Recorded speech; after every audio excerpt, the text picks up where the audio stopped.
I want to take a break from the Charlie Kirk assassination to do just a little more generic political discussion. Kamala Harris has finally thrown Joe Biden under the bus. In her new memoir, 107 Days, she argues that Joe Biden being allowed to decide for himself to run for reelection was a political malpractice. She says Joe and Jill's decision was political malpractice. And she argues, Kamala Harris does, that the stakes are just too high to leave it to an individual's ego. And that Joe Biden's team not only failed to back her, Kamala Harris, they actively undercut her, even when her popularity could have helped him. Now, Biden's biggest mistake was running for reelection at all. I've said that already. He refused to do what he suggested he would do, which was be a transitional president. He claimed that it was because he came to believe he was the only one who could beat Donald Trump. But putting Kamala Harris on the ticket is also questionable, if we're honest, right? I mean, she didn't do well in the primaries. She was less popular than Biden at a time when it was becoming increasingly clear that Biden couldn't win. And so I think it's perfectly fair to say with hindsight, there could have been a much smarter approach here. My instinct is Harris shouldn't have been the nominee and Biden should never have run for reelection. What I don't think is accurate from how Kamala Harris is laying this all out is that Biden and Jill just like made the decision on their own. We now have pretty widespread and good reporting that a lot of people were in there with Biden, that Biden's pollsters and inner circle came to believe that he couldn't win and that that was a big factor. There's a scene described where Senator Chuck Schumer goes to Biden's house and explains to him, listen, Biden's house in Delaware, this is not the White House, explains to him, it's terrible, but I think you got to get out. I don't think you'll win and you're going to hurt Democrats. Chuck Schumer reportedly left crying, and that event had a big influence on Joe Biden.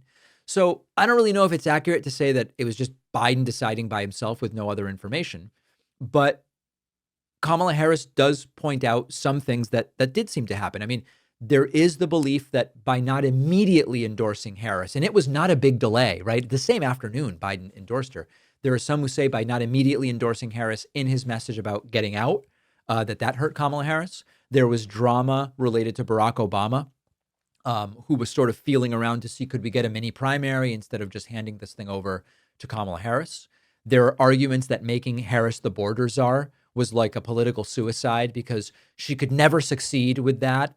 And her role ended up being misrepresented, gave her too much credit and ultimately blame for not getting the border under control. You can go back and say a lot of these different things.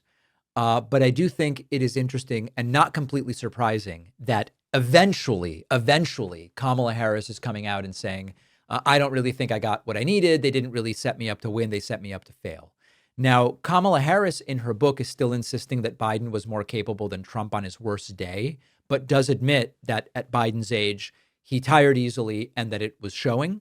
And she says she would have spoken up if she thought Biden was incapable. She saw that he was diminished and slowing down. Diminished is my word. She saw that he was tired and slowing down, but that she did not believe that he was incapable of doing the job and still thought that he was better than Donald Trump. Now, the book, interestingly, makes me feel more that Harris may be done with politics. Now, tomorrow on the show, I'm going to address that some of you said it's offensive for me to say Harris shouldn't run. I'm going to deal with that tomorrow.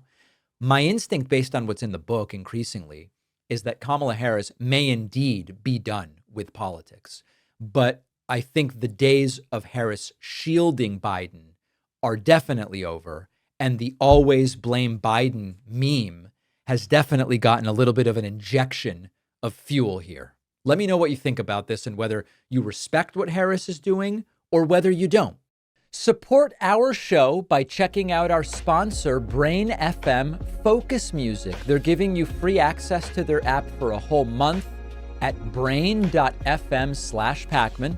Once you try Brain FM, you'll quickly understand why this has become my go-to music app. When I just want to focus on work, in addition to music for focusing on work, they have modes specially designed for sleep, relaxation, meditation, all created by musicians working with neuroscientists.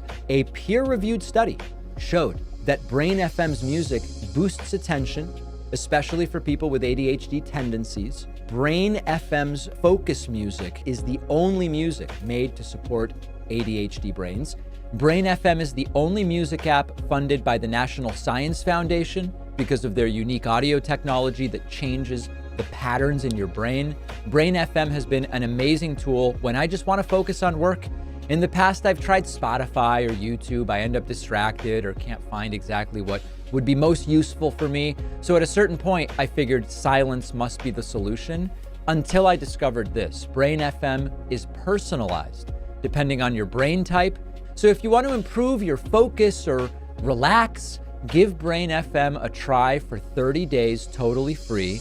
Go to brain.fm/Pakman. The link is in the description.